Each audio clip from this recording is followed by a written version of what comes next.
Bonjour à tous, il n'y avait pas encore de son pour les gens qui n'avaient pas encore mis leur micro, c'était tout à fait normal.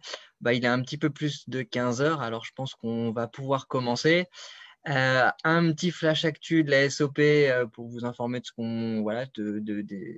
ce que la SOP a fait, et notamment avec une nouvelle qui est particulière aujourd'hui. Et ensuite, votre webinar gestion avec David Elgrabi et Denis Krief de la société Cidel Gestion qui vont nous expliquer un peu comment reprendre et comment préserver la trésorerie en post-Covid. Donc le petit flash actu et ensuite le webinar. Donc le flash actu, si ça va bien marcher, voilà. Tout d'abord, la SOP remercie ses partenaires clubs qui ont tout du long de la crise nous ont soutenus, continuent à nous soutenir et que on espère que vous pourrez retrouver très régulièrement sur nos journées dès les prochaines, espérons-le en fin d'année, voire début de l'année prochaine, et qui continuent de nous soutenir.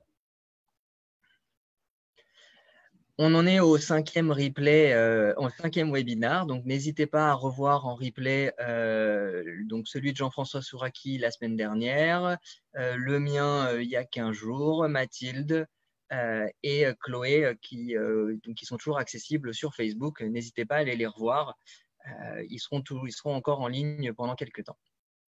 Le prochain webinar après celui de Fidèle Gestion, ce sera demain, à la même heure avec Philippe Pancalé qui nous parlera un petit peu de la rage de dents et du stress et de comment reprendre après ce temps de confinement. Il parlera d'hypnose, il parlera de tout un tas de choses qui peuvent nous aider à nous remettre en avant et repartir un petit peu de l'avant pour le futur. Je vous rappelle qu'on a toujours donc, notre lettre ouverte qui a été envoyée au président de la République la semaine dernière. Si vous n'étiez pas là. Donc, elle a été envoyée, elle a été relayée aussi au niveau de plusieurs parlementaires. Les points importants, c'est chirurgien dentiste professionnel à part entière, matériel indispensable. Et je crois qu'à quelques jours de la reprise, on se pose encore plus tous la question de comment on va pouvoir faire. Et c'est là où nos tutelles vont peut-être être importantes. Et participation active dans le dépistage et dans les tests, ça c'est le fer de bataille de la SOP et l'idée que nous avons lancée et qui peut être soutenue via la pétition qui a été lancée aussi il y a une dizaine de jours maintenant. Donc ni à poil mais ni aveugle aussi. Il y a plus de 5000 soutiens. N'hésitez pas, si vous ne l'avez pas encore signé, ou à la diffuser auprès de vos patients aussi, parce que ça peut être très intéressant qu'ils aillent un petit peu plus loin aussi. Qui soutiennent aussi notre démarche et que cette pétition soit signée.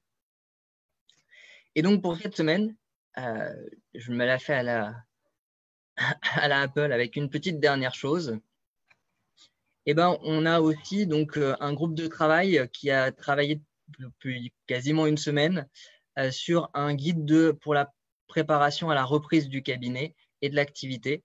Donc, ce groupe de travail est constitué de plusieurs membres du conseil d'administration de la SOP et il se veut avant tout pratique. On a essayé de compiler les recommandations qui sont déjà en place. Elles ne se substituent pas aux recommandations de l'ordre et de nos tutelles, bien sûr, mais c'est plus une démarche un petit peu pratique pour comment reprendre l'activité. Donc, et à ce titre, donc, tout le groupe de travail et aussi, je remercie les deux relecteurs que sont Philippe Safar et Yvan Bismuth de l'Académie nationale de chirurgie dentaire pour leur aide dans la rédaction de ce Vademecum.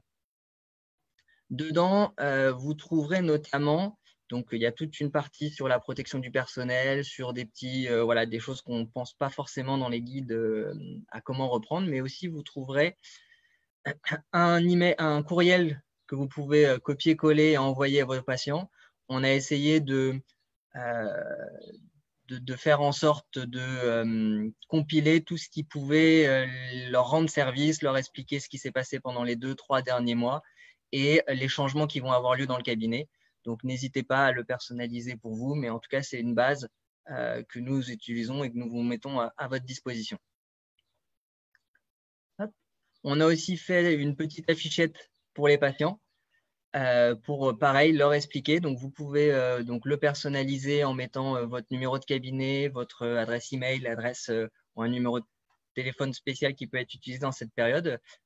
Faut imaginer que je pense que nos téléphones vont beaucoup sonner dans les prochains jours et il va falloir réussir à organiser ça avec des assistantes. Mais aussi communiquer aux patients ce qu'il faut, donc le fait de venir léger, le fait de se laver les mains en entrant, voilà, le fait de privilégier les règlements par carte bancaire et surtout s'il y a des symptômes problématiques de nous prévenir. Donc une petite affichette qui peut être envoyée, personnalisée, mise sur la porte du cabinet. Voilà. Donc, hop. Et dernière chose, un questionnaire Covid qu'on a repris et donc qui peut, voilà, que vous pouvez envoyer, donc ce qu'on marquait sur la fichette et dans le mail, envoyer à vos patients pour que comme ça ils remplissent avant et que vous puissiez le récupérer et le faire signer pour avancer et pour être sûr qu'il n'y ait pas de risque qui soit pris. Donc tous ces questionnaires, tout ce Vademecum et ce questionnaire, les annexes, là, vous les retrouverez sur la page Facebook de la SOP. Donc n'hésitez pas, vous le retrouvez aussi sur le site de la SOP, donc sop.asso.fr. Et vous êtes encore très nombreux aujourd'hui à nous suivre sur nos webinars. On vous remercie pour votre confiance et on vous remercie de nous suivre chaque semaine. On a encore un webinar demain qui va avoir lieu. Ensuite, on aura certainement une petite pause, mais je pense qu'on va certainement pérenniser vu le nombre de personnes qui nous ont suivis et je pense qu'on a besoin de continuer. Donc, merci à vous tous et bon webinaire. Je vais laisser la parole à nos deux conférenciers du jour. Je ne sais pas s'ils sont prêts. Bonjour à tous. Donc, le temps de mettre